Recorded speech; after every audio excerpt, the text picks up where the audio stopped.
Solat is the chief exec at the National Centre for Diversity. They're based in Leeds, and he's going to talk to you about some interesting work that they started doing with the NHS. Some of this might be a little bit surprising, but I think it's an interesting talk to think about, and I'm going to hand over to you now. Solat, are you there? I am. Hello. Fantastic, thank you. I shall go on mute. Thanks, Solat. Here you go. Okay, I'm going to add to the diversity of accents and bring my East Lancashire accent to the table as well. Okay, so yeah, I'm Solat Chaudry. I've been at the National Centre for Diversity for the last 15 years as chief exec. I'm also group chief exec of the Irish Centre for Diversity as well. My background, very quickly, after graduating, I went into the police. I was a serving police constable, 578 Chaudry, for 5 years. Then moved into racial harassment, moved into economic development, where I had chief executive or chief officer positions. So I've been a chief executive now for about 20 years, 25 years maybe now. I've been working in this field 15 years, and it's been an incredible journey. We've had incredible insights into organisations, working with probably 1,000 organisations in that 15 years. And we get a really good insight, a really good window on what really goes on within organisations.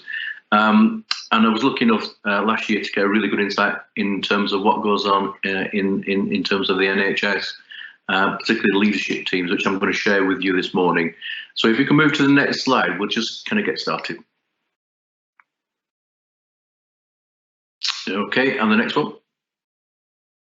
Okay, I want to introduce a new friend to you. Hopefully you'll make friends with Freddie and you'll embrace Freddie. Hopefully you already do, and hopefully your organisation will. And for coming generations, Freddie's going to be really, really important. So what is Freddie? What is it all about? Is it just another acronym, or is it something more than that? Actually, Freddie stands for fairness, respect, equality, diversity, inclusion, and engagement. Next slide, please. So as it turns out, these are the 6 component parts of inclusion, the 6 pillars. If one of these is missing, the whole thing is missing. You cannot have inclusion if one of those key elements is missing. And after some of the research that we've done, internal, informal research, what we can see is when we've asked people to prioritise those key elements, fairness, respect, equality, diversity, inclusion, and engagement, that actually it was respect that people place a greatest priority on, which is quite interesting in itself. Freddie is very, very important when you start to look at the redefinition of an inclusive workplace culture. Okay, so this is the first part of it. Summary: the hidden force that influences positive feelings in your people when carrying out their work. Next slide, please. So an inclusive workplace culture is one in which fairness for all is a reality, felt by all, where respect for all is the norm, where equality of opportunity for all is embedded, where people are made to feel that they are equals, even though they might be far apart in rank, where diverse employees feel that they belong, that their uniqueness, what makes them different, what makes them unique, what makes them diverse is actually valued and celebrated and well understood. Inclusion is widely understood and inclusive behaviours are widespread. So the whole thing about inclusion is that unless you've got inclusive behaviours, inclusive leadership, inclusive management, inclusive working patterns, then you haven't got inclusion. And the last part of it is engagement, the emotional connection between employee, manager, leader, the organisation, and the work. Okay, so a redefinition of inclusive workplace. Next slide, please. So the National Centre for Diversity has been preoccupied over the last 15 years about helping with helping organisations develop inclusive cultures. And increasingly, what we're finding is some of the best leaders in the UK, particularly, and in Ireland, actually realise the power of culture. And actually, when you ask them the direct question, which is more important, culture or strategy, the best leaders that we've seen are all plumping for strategy. Just this is what Mike Rainier, the chief exec of YBS, said about culture. He said simply, culture is everything. And if you can't get the culture right, it's going to be difficult to get anything else right. Okay, just moving on. Next slide, please.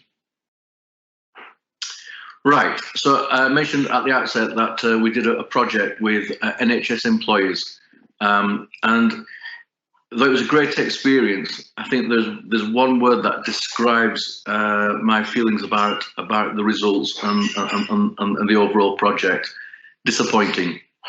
I think it was a disappointing experience overall, and I'll explain why that's the case. Now, before I start, I'm the person that's, you know, the glass is half full. I like to see, you know, the sunny side of things. I'm not that kind of negative person that sees all the bad things in people or in the situations. So I just wanted to place that into context. Now, we had a great experience with Paul Deemer and his team. They were fantastic. Parveen Morris, Mohammed Jogi, Paul, excellent, really worked hard at this, and really are doing a great piece of work around NHS Employers. Really fabulous work that they're doing. So it's not them that I was disappointed with. But if I tell you a little bit about the project, and the story will kind of unfold. So it originated from a meeting with Paul Deemer.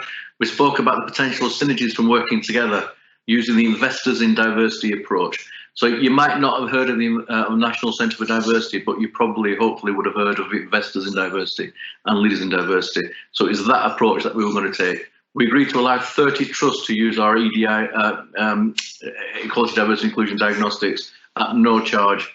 Then Paul pushed it to 41. And then the team and our team kind of tailored the diagnostics to fit for the NHS, so it would be fit for purpose. And then the decision was made by Paul and the team that only the boards will be surveyed, so just the top leadership team, just the top people at the top of only the NHS trust. Next slide, please. So we offer the opportunity to 41 organisations. Okay. The methodology was to survey 12 members of the trust board using questions from the Investor in Diversity Diagnostic, collective and individual Investor in Diversity report. We wrote a report as well once we kind of gathered the findings, and we'd also fed back through one-to-one interviews and telephone consultations. Next slide, please. So after the 41 that were invited to participate, only 22 actually participated. Now that wasn't for the lack of the EDI managers trying. They tried. NHS Employers tried, but simply some NHS trusts boards were either too busy or it was simply not a high enough priority for them. Now this was 2019, about a year ago when all this happened. So it's prior to the George Floyd situation and stuff like that, but it was certainly at a time when Me Too was happening, prior to Me Too happening, around about the time of Me Too as well. Or in the aftermath. So that was disappointing in itself, that only 22. Now, bear in mind that there was no cost. It was only a 15-minute kind of project. All they had to do was kind of complete an online questionnaire. And the next item of disappointment was if you look at the number of people completing. So we had trusts that had 10 or more people completing. That stood at 7. So in 10 trusts, 7. Where you had 10 or more people completing, there were just 7 trusts, where we had 10 or more. Trusts that had 8 to 9 completed surveys, 3. Trusts that had 6 to 7, 4. Trusts that had 4 to 5 completed surveys, 3. And then 2 to 3, 4. And we have 1 trust that had 1 completed survey. So that in itself, it is a worry, it's a concern, because certainly when you look at the NHS from the outside, you think, okay, it's the most diverse organisation arguably in the world. It should be really further forward than that. It's a free resource. It wouldn't have taken any longer than 15 to 20 minutes, and yet this is the kind of response that we had. So that was disappointing. Anyway, onwards to the results. So next slide, please. So what we found, and you've got to really bear in mind with leaders. Leaders always look through rose-tinted glasses. Okay, we always have this bias where whatever we do, we want to speak well of it and have kind of positive thoughts about what we do, and often we are probably not as good as our PR. So with that in context, so you might want to add around about another 10% to some of these figures that actually come up when you ask the general staff body, i.e. outside of leaders. Okay, so amongst the leaders, 20% had no training in the last 12 months around the whole area of fairness, respect, equality, diversity, inclusion and engagement. 14% witnessed inappropriate behaviour between board members in the last 12 months. So if you look at the general body, you probably add another 10% to get the truth about what goes on in the rest of the organisation. 5% witnessed bullying amongst senior managers. 39% said more to be done to include people of different race, colour, nationality, ethnicity or ethnic origin. Okay, so that's an interesting one. So that's probably the highest so far. 27% of respondents said, I think we do a good job of including everybody. Next slide, please.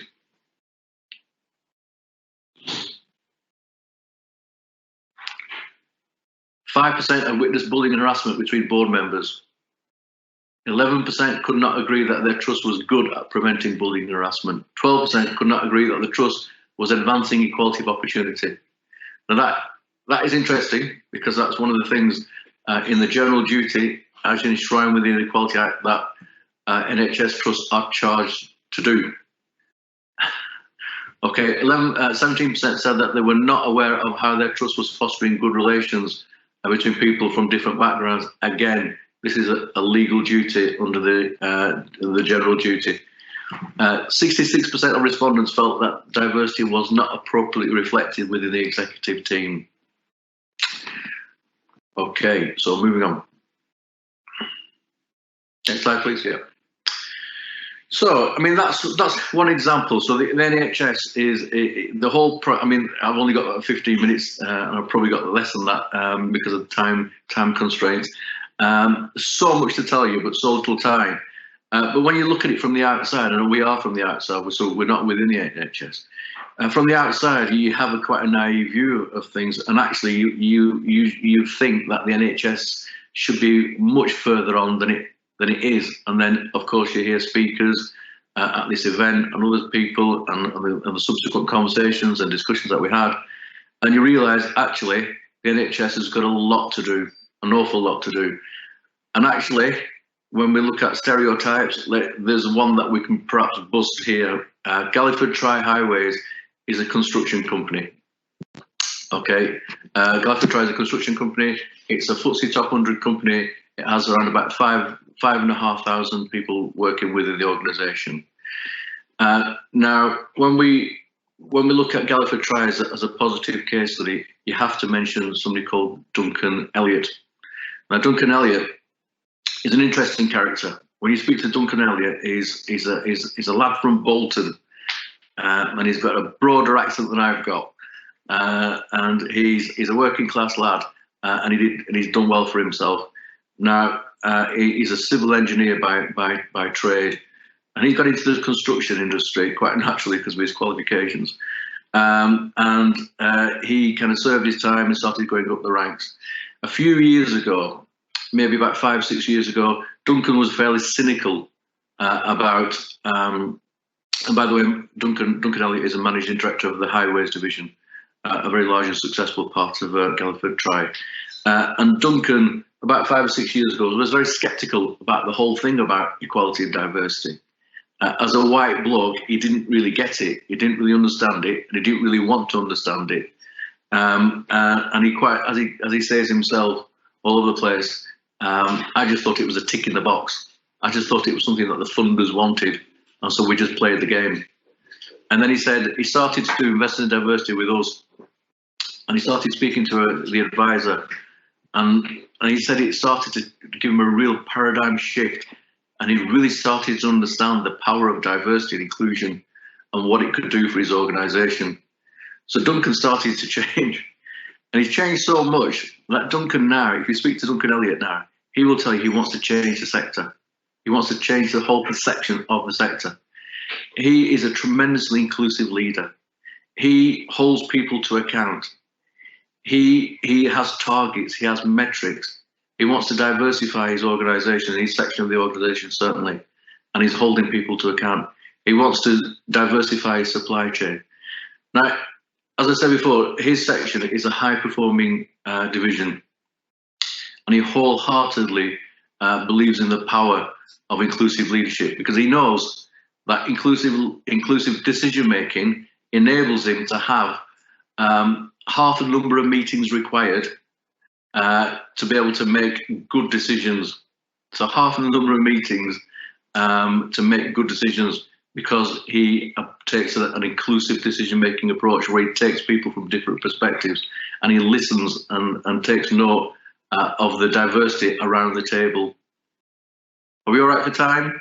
Louise, I've seen you popped up there. Sorry, if I can just ask you to start wrapping up, Solat. We would love to hear more, but we are just a little bit pushed for time. I'm so sorry. Yeah, okay. Thank Well, I'll wrap up there, but it's just an example of construction.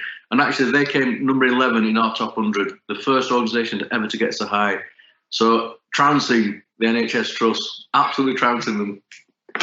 I'll finish there. Thank you. No, I mean, that is, it's sad about the NHS. I'd like to think that, if you picked a different area, but, we need to know these things. This needs to be highlighted. Otherwise, are things really going to change? And yeah, who'd have thought a construction company is really championing this agenda and even changing the way that they work with their supply chains? Absolutely incredible.